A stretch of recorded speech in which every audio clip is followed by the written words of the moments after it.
Hello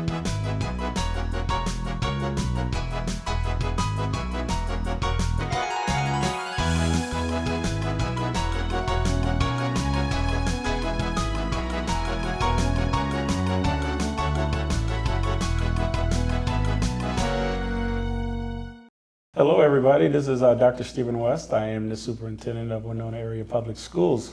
Welcome to Making a Grade here on HBC. I am now alone. Dave has left me to do this work as your host, and so I will be trying to do that and carry the load that he's left here.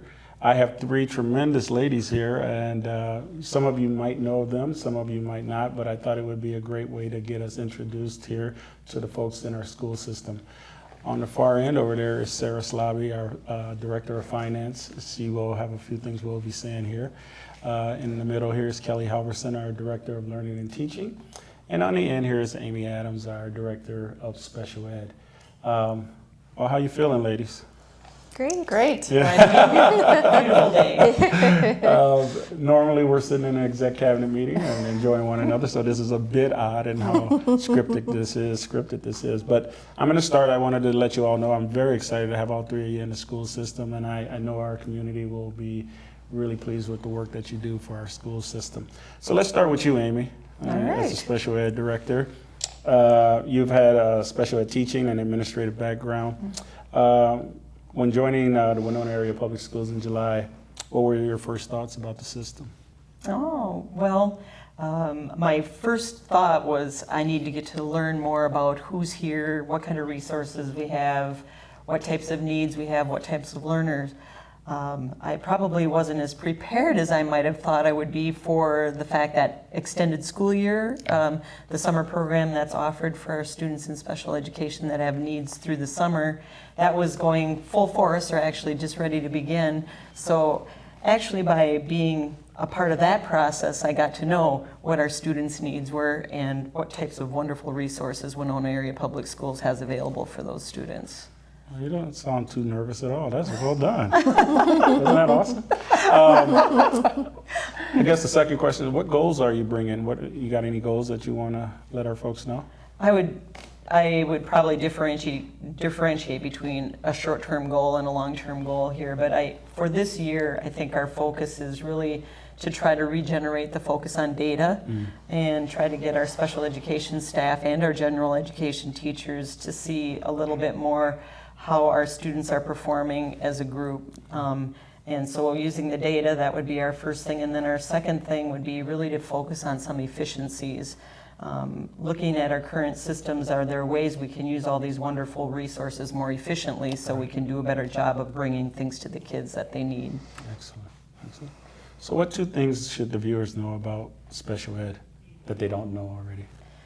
Well, it's hard to narrow it down to one thing. I guess probably the thing that we're emphasizing the most in our current system is that we all need to try to disengage from the idea that these are special needs learners.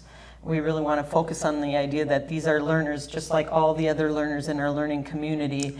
They're learners and students first, and then we'll deal with the special ed piece after that. And that's something that our principals are really working on, accepting that idea and helping their staff embrace that so that the community understands these students are students and we all own them and we all want them to grow and learn together, so not just special education.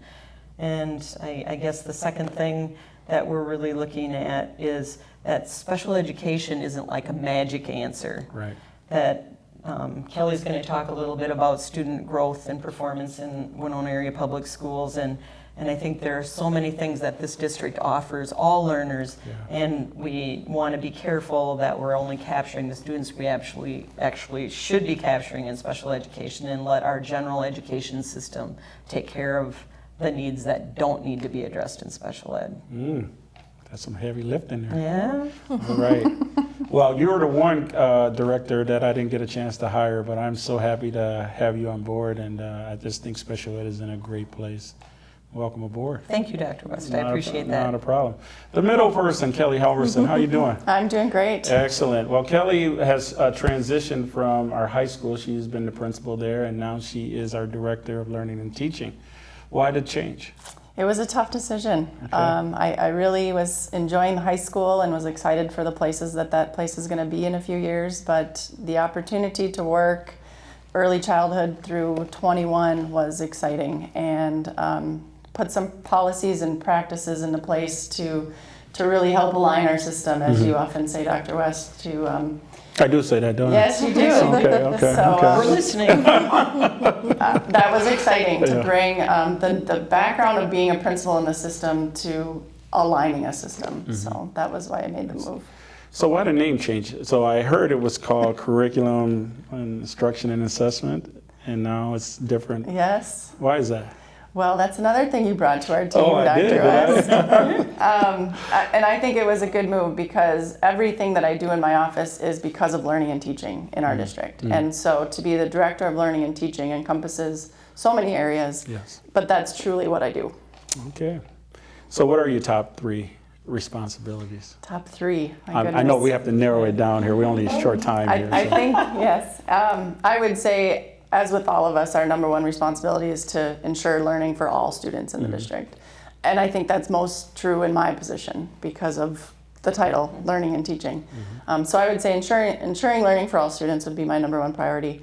Along with that is to help our staff with the resources that they need in professional Absolutely. development. Absolutely. To make sure that that's happening. So, and then assessment, I think, and looking at how our state mandated assessments and then our non-state mandated and making sure they're aligned with our system. And Right. so those 3 areas are my main focus right now. Some heavy lifting here. Yes. Heavy lifting.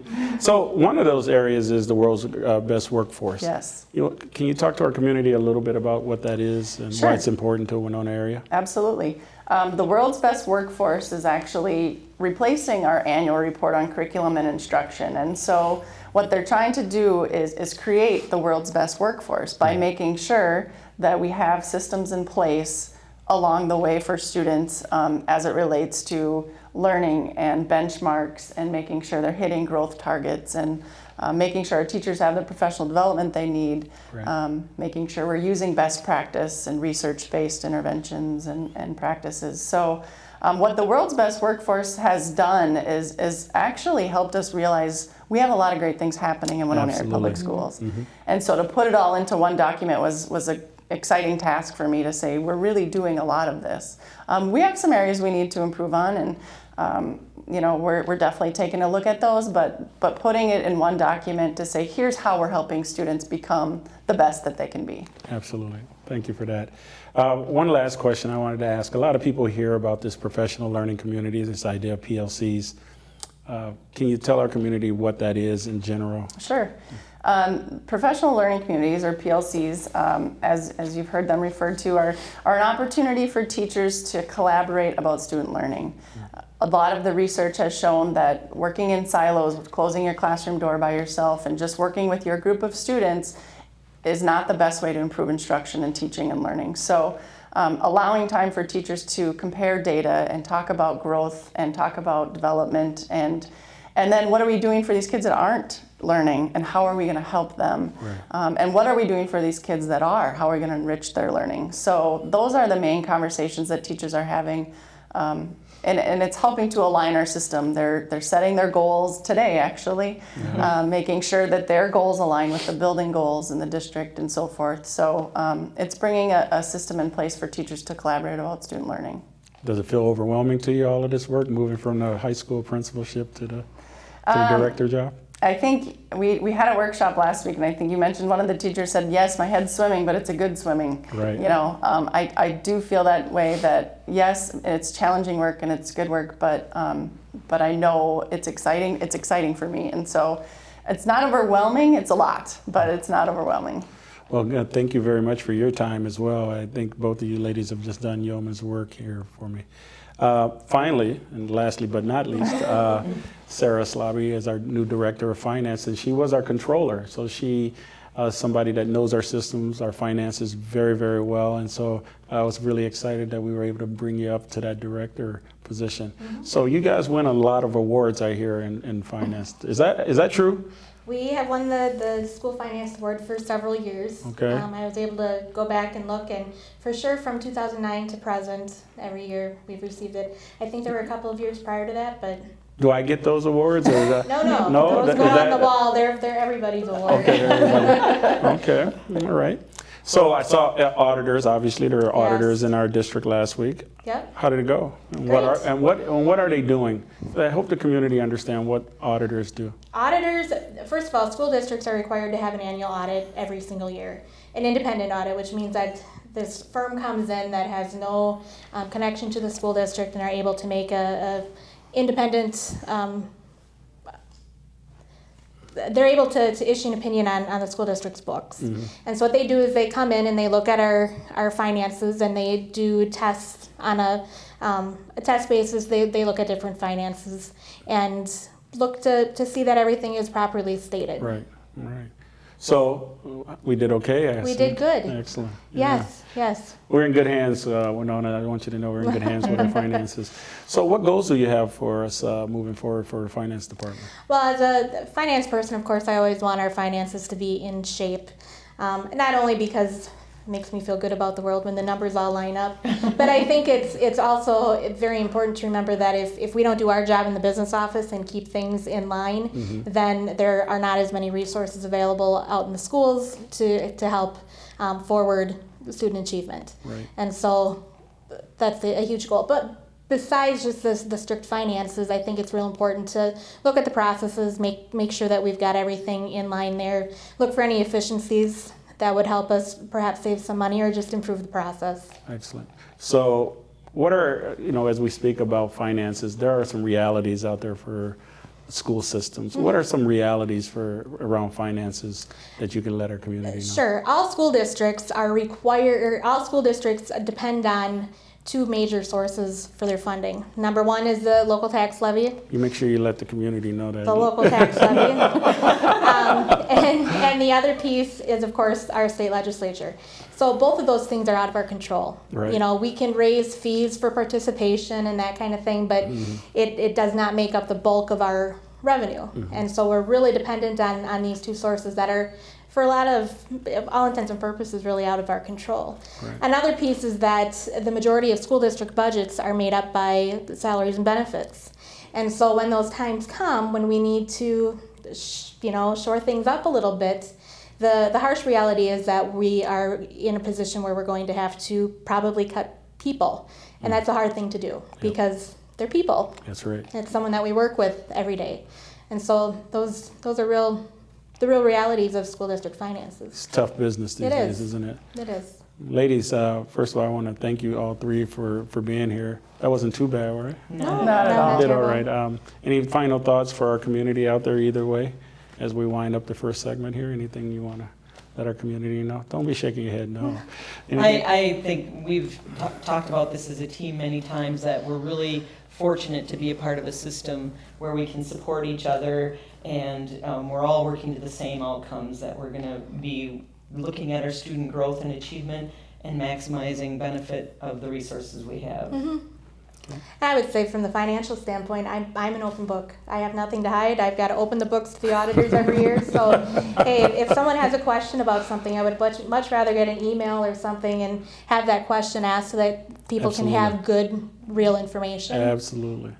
Yep. And Kelly?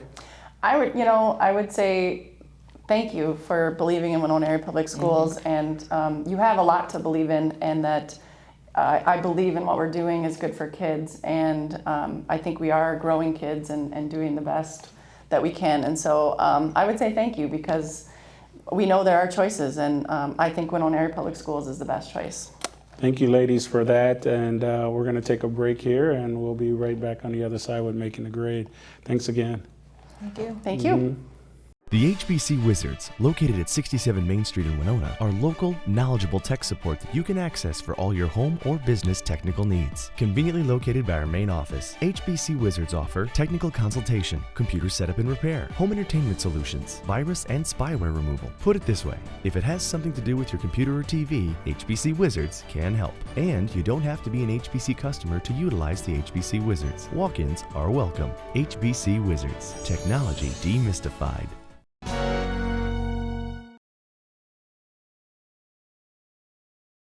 Well, welcome back to our program, Making It Great. I'm Stephen West, the superintendent of Winona Area Public Schools.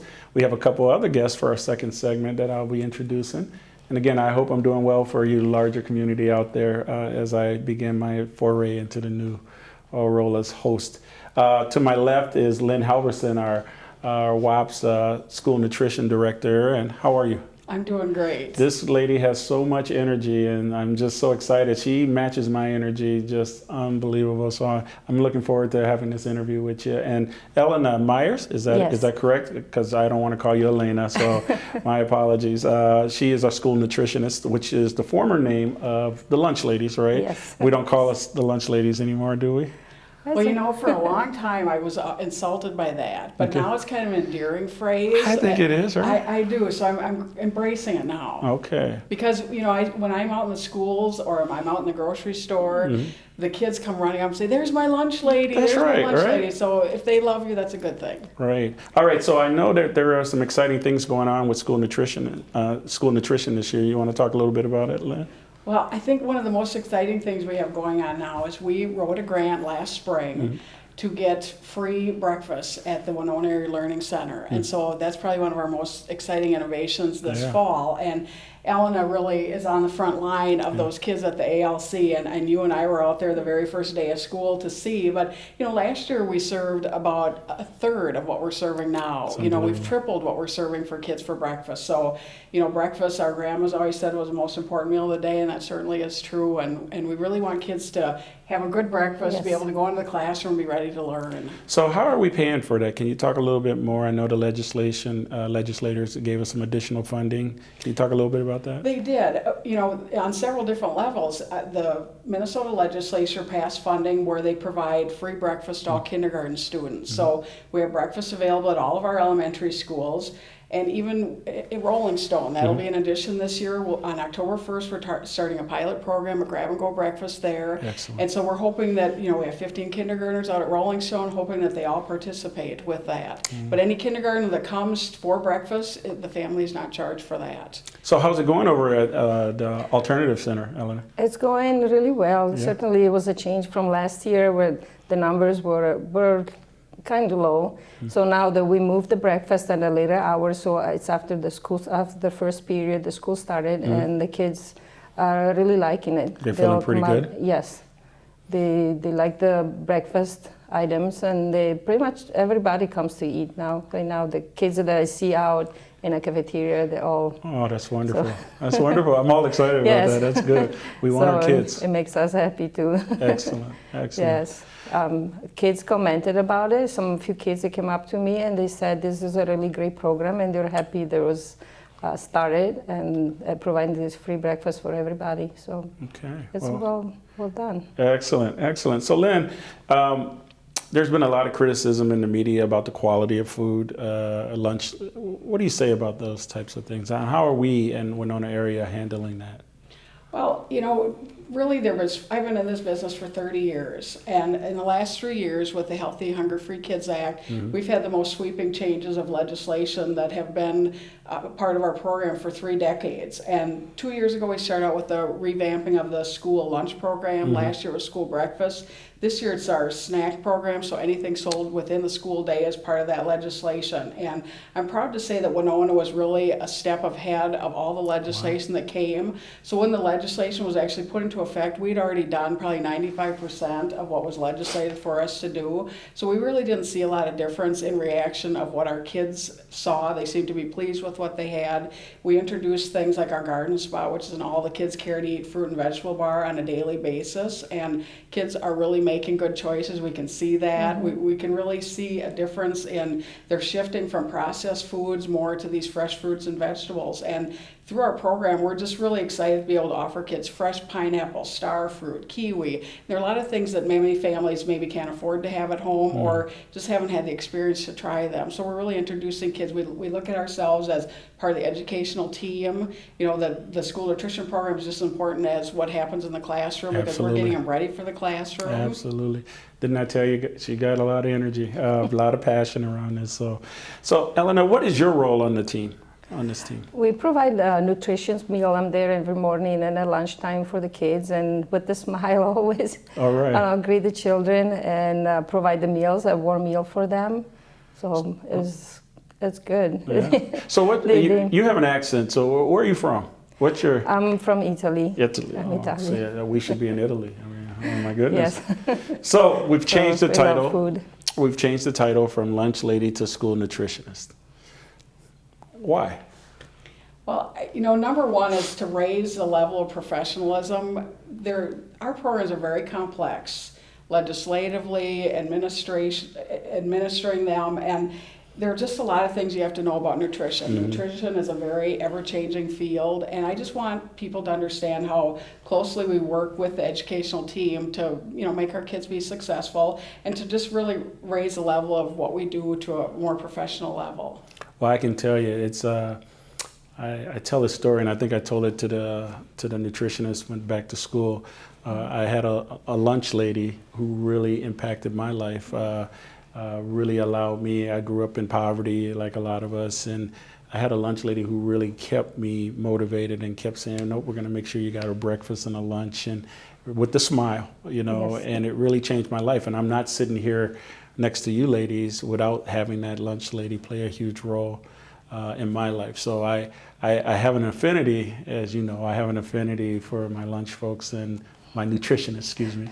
But I have an affinity for them, and there is so much more than just opening textbooks and things. There is making sure when kids come to school in the morning and that they have a meal, and this idea of having free breakfast for them over at the ALC and other places. It's just huge for us. Any thoughts about that? Well, it really is, and you know, our Minnesota legislature has really put their money where their mouth is. Right. And another change that they funded this year is families who qualified for reduced lunch in the past had to pay a 40-cent fee, and this year the legislature is picking that up also. So either families pay the paid price or they're free, and we have about 221 families in the district that qualify for that, and so we've seen a shift in that too. That those kids are, because coming up with that 40 cents is difficult for families, especially if they have multiple children, and you multiply that over a whole year, and that's a significant amount of money. And I'm just happy we're able to help kids with that. Right. Any thoughts from you? I agree, because especially I see it at a breakfast being free for everybody. Kids don't worry about, I have money in my account, can I afford to eat breakfast this morning? No, they just come and enjoy it. They say, I'm hungry this morning, and they come and they can have their cereal, their milk, their fresh fruit. And so it is a good program, and I hope it will continue.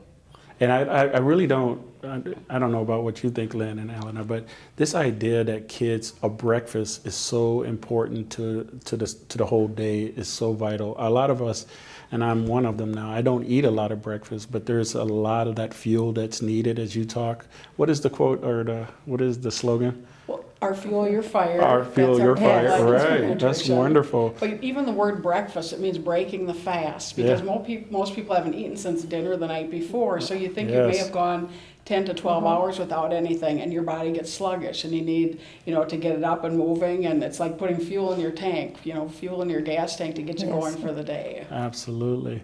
Wow. I'm trying to think, are there some other things are there some other questions or comments you want to add? Let our community know. I don't know. I said, like I said, the program is great, and like I said, kids have been coming up and thanking us for doing this, and they're really enjoying it. Like I said, it probably double, if not tripled, from what we were serving last year for breakfast. Well, So I see the difference. different now. Yeah. And I think that's huge when kids, because we know kids don't come up and thank us very often. So if they're thanking us for this, that must be a huge thing that we've done in beginning to transition and here in our school system, that kids are now feeling like they're feeling comfortable enough to say thanks for having that, right? Yes. Right. Ellen does really well. In 11 minutes, we serve 60 kids. She sets up 2 lines, they break, they come out, they go through 2 lines, they get a little time to socialize with their friends, and then they're off to the classroom. In 11 minutes, all that occurs. So now the future for nutrition, I mean, where are we headed again? Where are you thinking we're going? Well, we only go up. I mean, we get better and better, and we Right. introduce new things. And one thing I'd like to share with the community is this will be in March, will be our 3rd annual Healthy Lunchtime Challenge, and we work with Live Well Winona, and we have a community-sponsored recipe contest. So any of you chefs out there in the community that would like to contribute a recipe, watch for the details to come out in the press. And just yesterday, we had our winning recipe, and it was a carrot raisin salad with a yogurt cinnamon dressing, and the kids accepted that really well, and it was delicious. So that was our featured recipe. Debbie Nyber, a local woman, submitted that recipe, and she was our winner last year. Oh, so I have one last question for you, and it's in regards to as we evolve the lunches and things, how we look at the vending machines and things. How are vendors looking at that right now? Because in the past we've had candy bars and things in there, and now we're trying to get ourselves aligned with this new way of doing things. How is that playing out in our school system, in our schools? Do you talk to vendors at all about that? Or, if you're gonna put food in the vending machines, here's what we need. Do we have those type of conversations? They knew this legislation was coming for about the past 3 years, and so it's pretty strict on calories, fat, sodium, and serving sizes. And so vendors have had about 3 years because they really have to change everything, the way they manufacture, their formulation, and it's really cost them millions of dollars to do that. Right. But if they didn't do it, they're going to lose the school business. So Right. they really stepped up to the plate, and we're getting really wonderful food. They're getting lower in fat, lower in sodium, increasing whole grains. Okay. So I feel like we're really there. We're there. We're doing a great job. So they're still able to access those vending machines, but now we have less sodium in the potato chips or those type of things? Serving sizes are a little bit smaller than what kids are used to or what they might be getting at the local convenience store. So that's probably been the biggest culture shock for kids. But we need to get kids thinking back to what is normal and what's appropriate. Okay, so look how big I am, right? I had the big size potato chips and the sodas and things. So the cut back is tough for me. So is that tough for kids or? It is tough for kids, and where we've probably noticed it more is in the entree. Right. They're used to having a half pound of meat. Well, we don't serve that, so What? We don't? Oh my God. Biggest complaint. Okay. But we're making kids if a kid leaves our line hungry, that's their fault because they can fill up on the fresh fruits and vegetables, and that's what they really need to be filling up on. Okay. So the kids are learning. It might take a generation of us to catch up with the way it's supposed to be. Are you seeing that as well, Elena? Yes, when we started serving even the whole grain, all the whole grain breads and stuff, kids were commenting, we're like, oh, I don't like this, but they're catching up and they're taking it. So even the smaller portion at first year, there was a lot of complaints, but now they know, and I'm so glad they have the fresh fruits. We have the salad bar, and I've seen all the kids taking the salads and carrots and fresh fruits. So they're learning. They're learning to eat healthier. Well, I tell you what, I've eaten at the salad bar at the high school a couple of times, and that is some impressive salad bar. My wife is very happy that we have a nice, robust salad bar there, so I thank you with that. Any final thoughts for our community before we sign off here? Anything you would like to let our community know, Elena? She's not nervous, gang. No. She's doing fine. She's doing fine. Well, they say they don't think bad about the school. The school lunches always had this bad reputation, but they're good. They're good. Good lunch. It's good. Good food. Yeah. Good and healthy. When is the potatoes and gravy? When is that? Do we get potatoes and gravy still or no? No. Well, Not we have very often. No, not as very often. Okay, We have so the turkey gravy over we have the turkey mashed and gravy. potatoes. Yeah. We still have that, That right? is really good. We still Yeah, do it's hamburger really yummy. gravy. I'll tell you, in my 30 hamburger years, that's the gravy. most requested the recipe I get. Okay. And that's Yeah. probably from us 30 years ago eating that when we were in school. Okay. Okay. Any final thoughts for you? Well, I Yeah. just like to encourage parents. You know, sometimes the stories that come home with the kids aren't necessarily quite the story that what we feel like we're doing. And I invite any parent that would like to come see our program to call me, and I give them a personal tour. Love to take kids or parents through and show off our programs to them.